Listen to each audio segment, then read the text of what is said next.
I need to start by saying something that I've been trying to explain to people for weeks now, and I still can't find the right way to say it. My husband should not be here. He should not be sitting across from me at the kitchen table right now, drinking his coffee the way he always does, both hands around the mug, elbows on the table, looking out the window like he's thinking about something he'll never quite say out loud. He should not have been there when our youngest had a nightmare last week and needed someone to sit with him until he fell back asleep. He should not have been the one who fixed the back screen door that's been broken since February, or argued with me about what to watch on Friday night, or kissed me on the forehead when he left for work Monday morning. He should not be here, but he is. And every single day that I wake up and he's still breathing next to me, I feel the weight of that, not in a sad way, in a way that makes the ordinary feel like something I can barely hold without shaking. I want to tell you what happened that night, all of it, because the headlines made it sound like a news story, and it wasn't a news story. It was my life, it was my kids' lives. It was the worst night I have ever survived, and I survived it because of a man who was bleeding from a bullet wound to his head and still somehow held it together long enough to save us. I want to tell you about my husband. His name is Marcio. He's not the kind of man who takes up a lot of space in a room. He's not loud. He doesn't tell big stories at parties or make everyone laugh the second he walks in. He's the kind of man who listens more than he talks. Who remembers things, your coffee order, the name of your coworker's dog, the thing you mentioned 3 weeks ago that was bothering you that you thought he'd already forgotten. He's been like that since the day I met him, present in a way that's hard to explain. Like when he's with you, he's actually with you, not on his phone, not halfway somewhere else in his head, just there. We have 2 boys. I'm not going to use their names here because they're little and this is the internet and some things should stay private. What I'll tell you is that they are exactly what you'd expect from 2 young brothers, loud and silly, and in each other's business every second of every day. They wrestle over the remote control and tattle on each other for things that don't matter, and then 10 minutes later they're best friends again, building something out of couch cushions or making up a game I've never heard of. Marcio is their whole world. I don't say that to be sentimental. I say it because it's true and because it matters for understanding what happened that night. It was supposed to be nothing. That's the part I keep getting stuck on when I try to go back through it. It was a regular evening. The boys were hungry, I was tired from the day, nobody felt like cooking. Marcio suggested in and out. The boys lost their minds with excitement the way kids do when you say the words fast food, like you've just told them it's Christmas morning. We piled into the car. I remember it being a comfortable kind of quiet on the drive over. The boys were talking to each other in the backseat about something I wasn't fully tracking, something about a video game, something about a kid at school. The radio was on low. Marcio had one hand on the wheel, the other resting on the center console the way he always drives. I remember looking at his hand and thinking nothing at all about it. It was just his hand. It was just a Tuesday night or whatever night it was. Nothing was wrong. We pulled into the drive-thru. The line was moving. The boys decided what they wanted somewhere between the menu board and the speaker and then changed their minds twice, which is standard. Marcio ordered without getting flustered because that's also standard. I would have been sighing and telling them to just pick something, but he just waited and let them decide. We were inching forward in line. We were almost to the window. I was looking at something on my phone, I think, or maybe I was just sitting there. I genuinely can't remember, and then the world came apart. I don't know how to describe gunshots to someone who's never been near them. You think you know what they sound like because of movies and TV shows. You don't. The real sound isn't dramatic.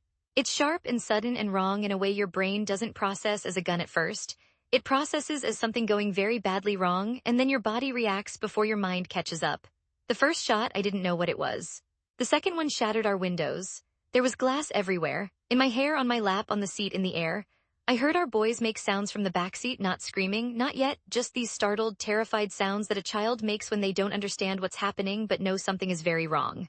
I spun around and they were there, both of them wide-eyed and shaking, and I could see glass on them but I couldn't see blood, and my brain just grabbed onto that. They're okay, I don't see blood, they're okay. And then I turned back to Marcio, and that's when the terror became something else entirely. There was blood, that's the first thing I knew. There was blood and it was coming from his head, and my brain started doing this horrible thing where it refused to show me the full picture. Like I could see it, I could process the individual facts, blood, head, husband, but the sentence those facts made together was one I couldn't complete. I said his name, he didn't answer me right away.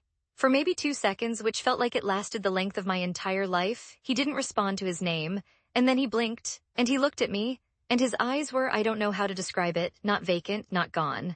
He was still in there, he was still him, but there was something in his face that told me he was fighting for it.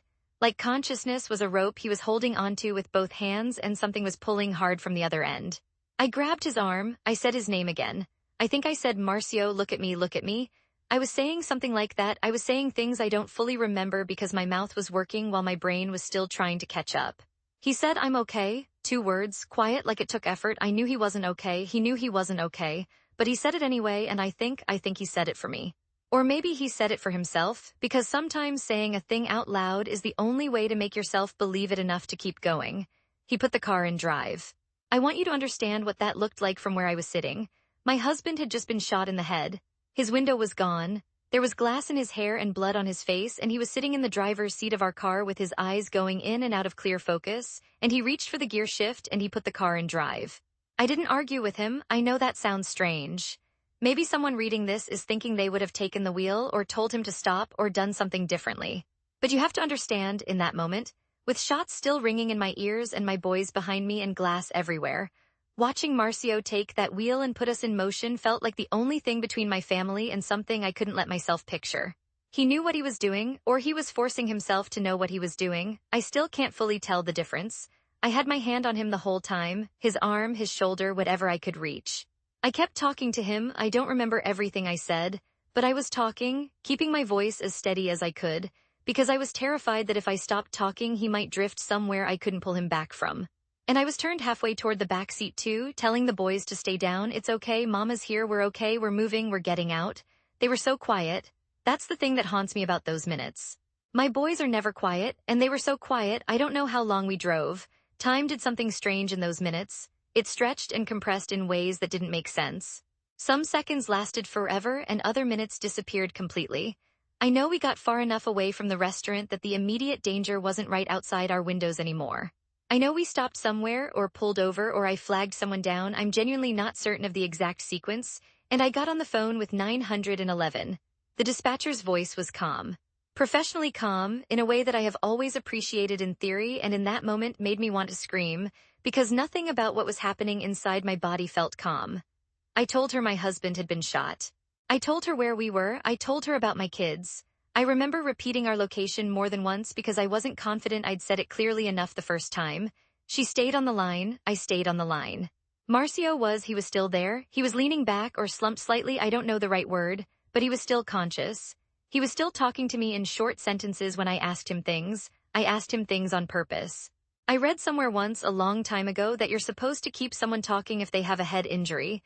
I don't know if that's medically accurate. I just know I needed him to keep talking. I needed to hear his voice. He told me later that he remembered those minutes, that he could hear me talking and could hear the boys in the back, and that it was the sound of us that kept pulling him back every time he felt himself starting to go somewhere else. I didn't know that then. I found that out much later in a hospital room when he told me the whole thing from his side. And when he said it, I had to leave the room for a few minutes because I didn't want him to see me fall apart. The paramedics came. There are moments in your life where the sight of someone, a stranger, someone in a uniform, someone whose face you've never seen before, floods you with a relief so intense it almost takes you off your feet. That was what it felt like when I saw them. I don't even remember their faces clearly. I just remember the movement, the efficiency, the way they took over and started asking questions and doing things that were beyond what I could do. They took Marcio, and I stood there on the side of that road with my 2 sons, who were holding my hands and pressing against my sides and not saying anything, just being there, just needing to be touching me, and I watched them work on my husband. One of our boys asked me if Daddy was going to be okay. I told him yes. I said it the same way Marcio had said he was okay in the car, before I knew if it was true, before anyone could promise me anything, before I had a single fact to back it up with. I said it because it was the only thing I could say, because my child was looking at me with those eyes and I had to give him something to hold on to. I believed it when I said it. I needed to believe it. The hospital hours are a blur. I know there were forms. I know there were people in scrubs who explained things to me using words I understood individually but struggled to process as complete thoughts. I know there were chairs that were hard and uncomfortable and fluorescent lights that made everything look worse than it already was. I know I called people family, I think, because at some point I needed someone else to be there with the boys so I could fall apart for a few minutes without them seeing. I know I prayed. I'm not sure I'm a person who prays usually, but I prayed. And I kept coming back to the same thing over and over like a record that kept skipping back to the same spot. The moment he put the car in drive. The moment he chose to move us instead of letting us sit there. That choice, made in the middle of the worst pain I can imagine, with a bullet wound to his head and glass in his hair and his children crying behind him, that choice saved us. The doctors told me what they found, what the bullet had done, and what had somehow, by some margin that one of them actually described as remarkable, not done. I'm not going to get into medical specifics here because that's not mine to share publicly, and it's also not the point. The point is that he was going to live. When they told me that, I didn't cry right away. I sat very still for a moment, and then I went to find my boys and I held them for a long time. The police came to talk to me at some point during all of this. I know they did. I answered their questions the best I could, which wasn't very well because I was operating on fumes and fear and whatever kept me functional through those hours. I know they told me 2 people had been arrested in connection with the shooting. They also told me there was that a third person was still out there, still armed, still being searched for. I sat with that information for a long time. Because the thing about surviving something like this is that it doesn't feel finished when it's over. The danger ends, or at least it retreats, but the fear doesn't retreat with it, it stays.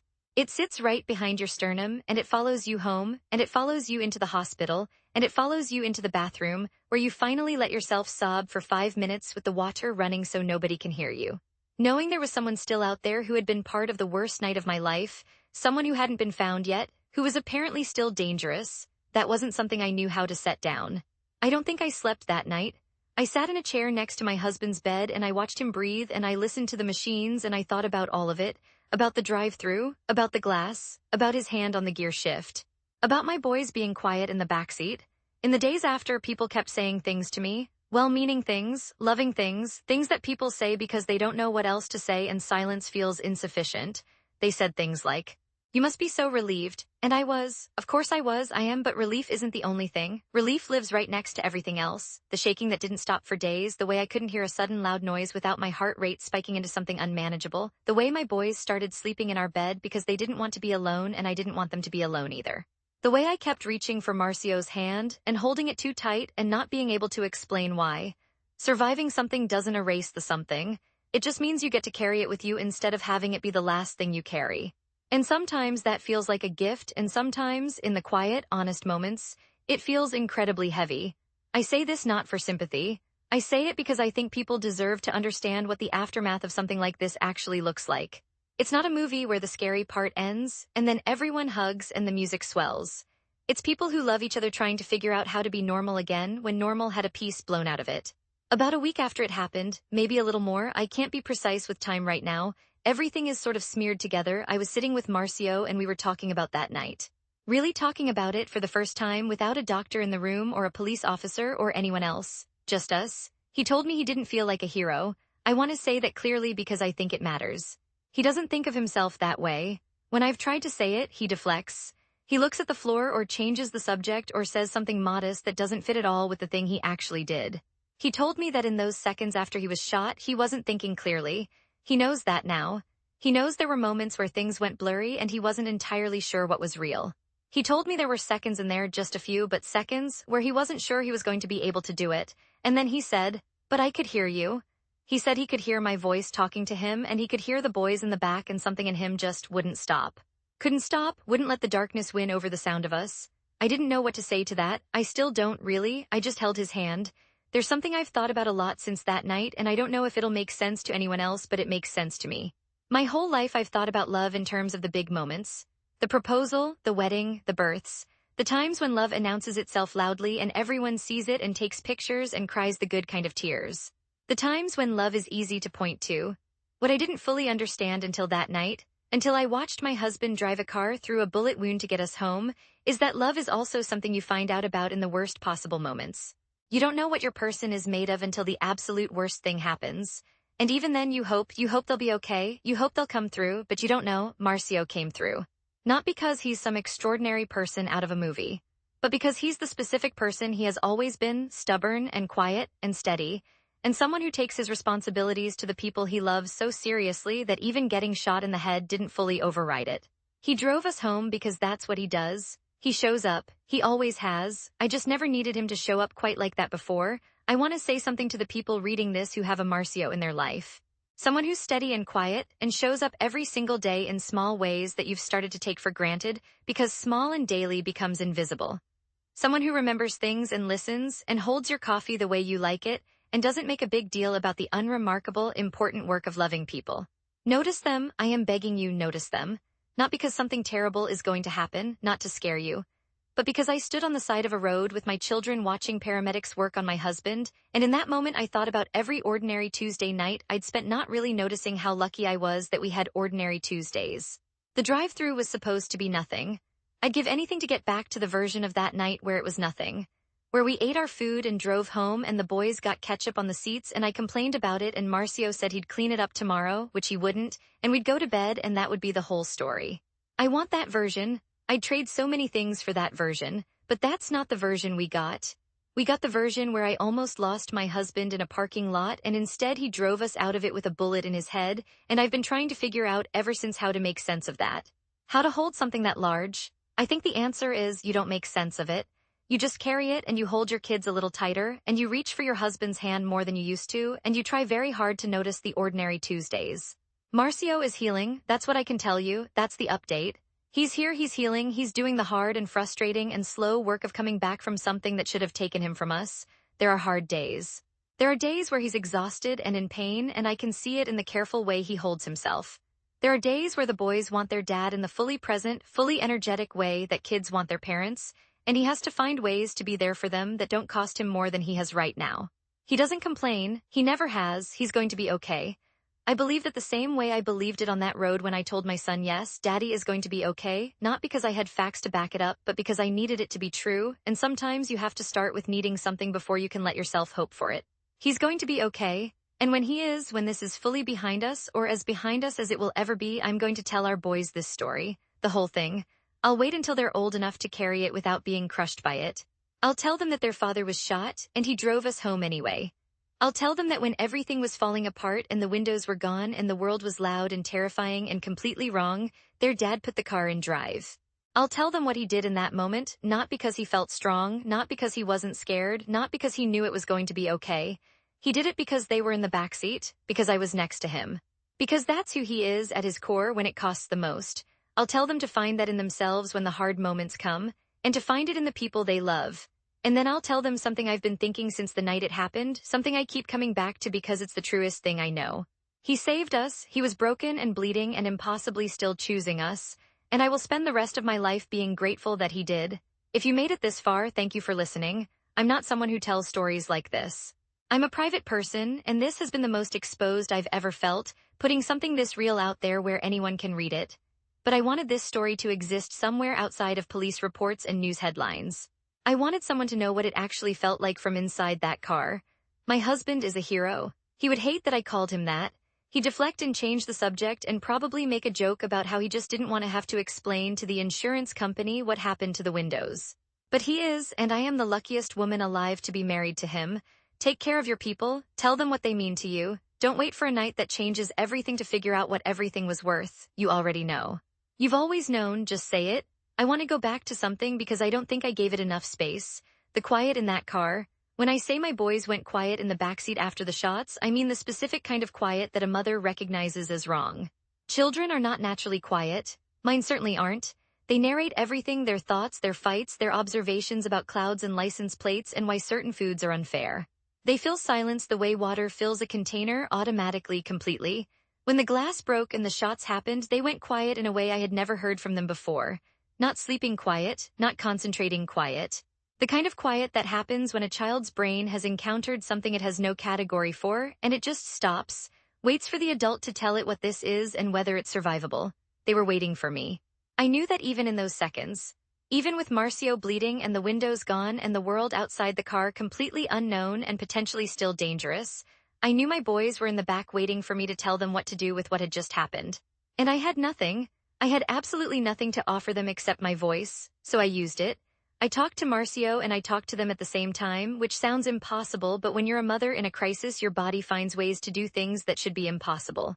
I was turned sideways, one hand on Marcio's arm, eyes moving between his face and the rearview mirror where I could see the boy's wide eyes staring back at me. It's okay, I kept saying. We're moving. Daddy's driving, we're moving, stay low, it's okay. None of that was fully true. We didn't know if it was okay. We didn't know what was happening outside or whether whoever was shooting was still shooting.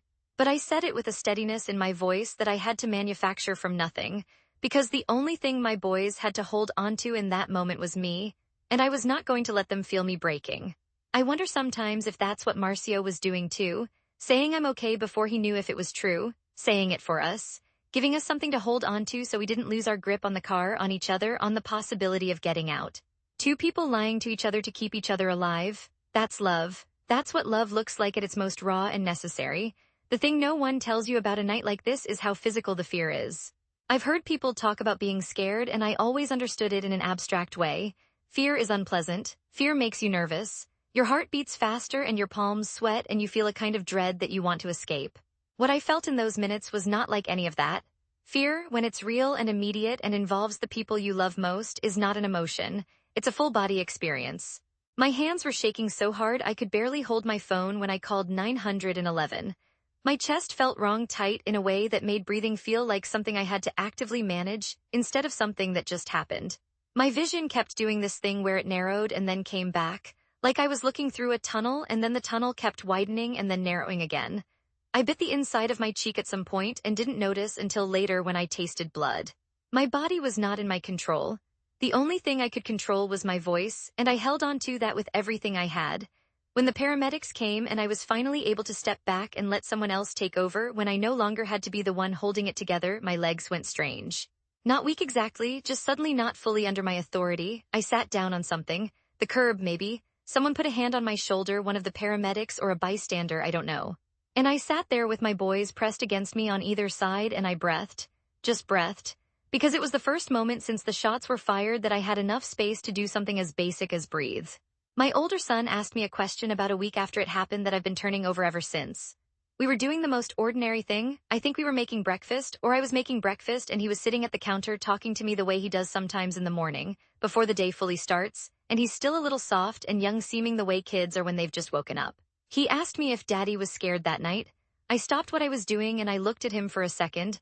I thought about the truth, which is that I don't know. I don't know what Marcio felt in those seconds. I know what he looked like. I know what he said, I know what he did. But what was happening inside him, whether he was terrified, whether he felt the fear the way I felt it, or whether the injury had somehow pushed him into a place beyond fear where things just became simple and clear, I genuinely don't know. I told my son that. I said I think he might have been, but I think he decided that didn't matter. My son thought about that for a moment, then he said, because of us? Yeah, I said. Because of you? He nodded like that made complete sense to him, like it was the most obvious thing in the world. Maybe it is. Maybe that's exactly what it was, and I've been making it more complicated than it needs to be. Maybe the whole story is just that simple. A father decided his fear didn't matter because his family was in the car. I've decided I'm going to let myself believe that version. It doesn't leave anything important out. There are things about that night that I keep noticing I don't remember.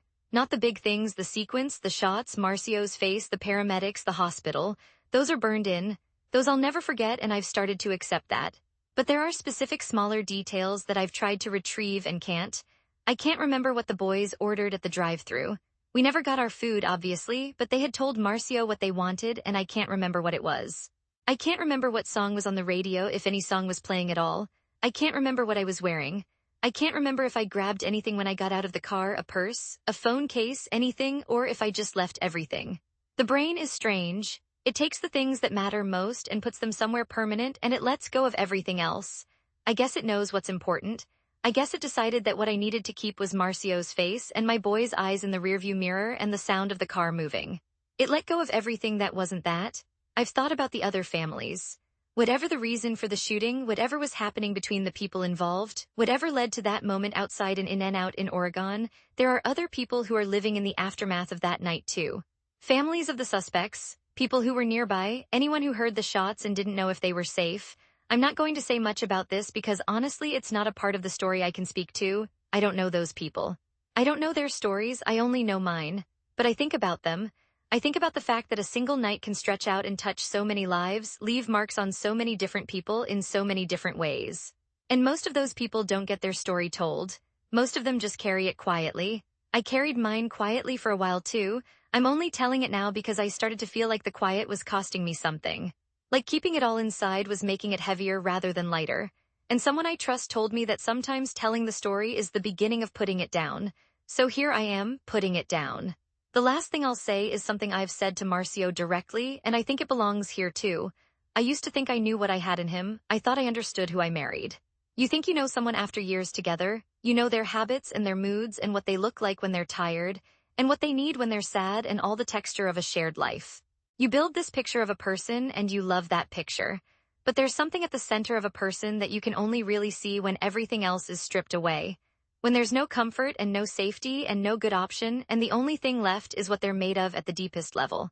I saw what Marcio is made of, and I will spend the rest of my life knowing it in a way that most people, thankfully, mercifully, never have to know about their person. I saw what he did when the worst thing happened. He drove, he held on.